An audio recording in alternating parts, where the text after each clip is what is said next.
Hey everyone, how's it going? Welcome back to Chef Vic Cuisine. Today we are making risotto.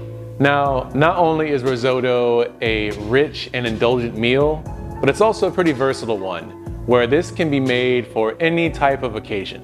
Stay tuned to find out what makes this dish so special. So, let's get started.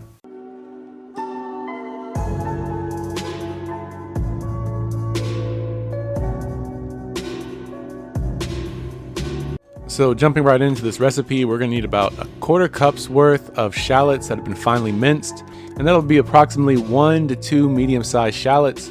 You wanna make sure you remove the outer peel and the root and the stem, and then dice that into really small pieces. You want that flavor flowing throughout the risotto. We're also gonna need 2 cloves of garlic that we're going to freshly mince as well, and that's really all the prep we need for this recipe.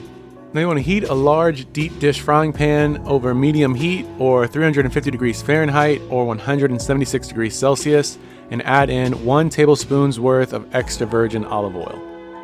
We want to add in our garlic and shallots as well to the pan and saute those for about 1 to 2 minutes or until they become fragrant and softened. Now we want to add in 1 cup's worth of arborio rice that's dry to the pan and allow this to cook for about 2 minutes, stirring the rice to allow the rice to get an even cook. Here we want to add in about a quarter cup's worth of white wine. I like using Pinot Grigio, and you allow this to cook for 1 minute, stirring this constantly.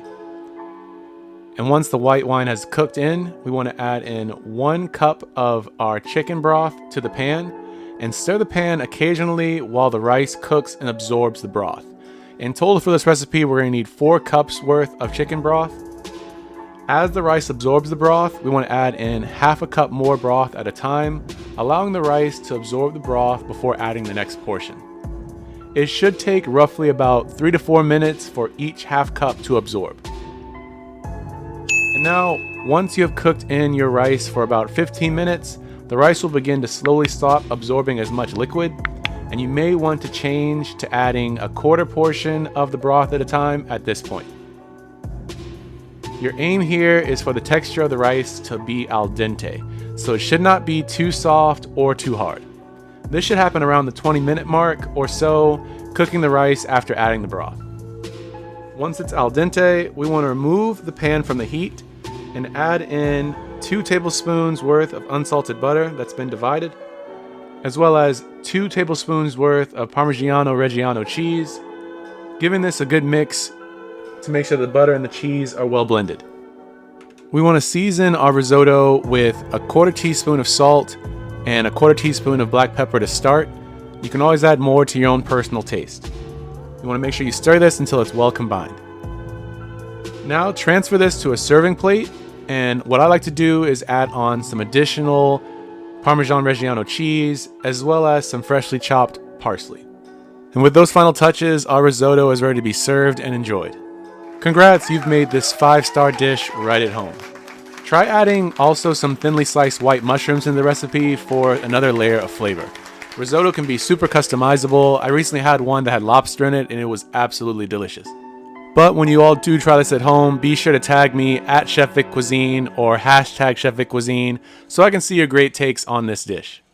As always, this recipe and many more can be found in my cookbook, Chef Vic Cuisine Volume 4, Enhancing Your Inner Chef. And that's available on Amazon, and I'll be sure to leave a link to that in my description box. And feel free to click the pop-up on your screen for more information on that as well. Thank you all so much for watching. I really hope you enjoyed learning how to make risotto, and if you did, make sure you smash that like button for me. It's one of the best ways to help out the channel. And if you haven't done so already, make sure you hit that subscribe button too to see more recipes just like this one.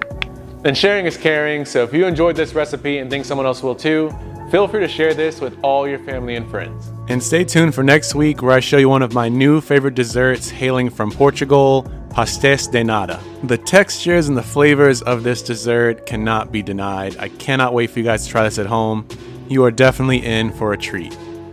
Well, thank you all again so much for watching. I really hope you enjoyed this recipe. Your support really means a lot. You can always check out my recipes on my page now. YouTube thinks you'll like these videos, so let's see if they're right.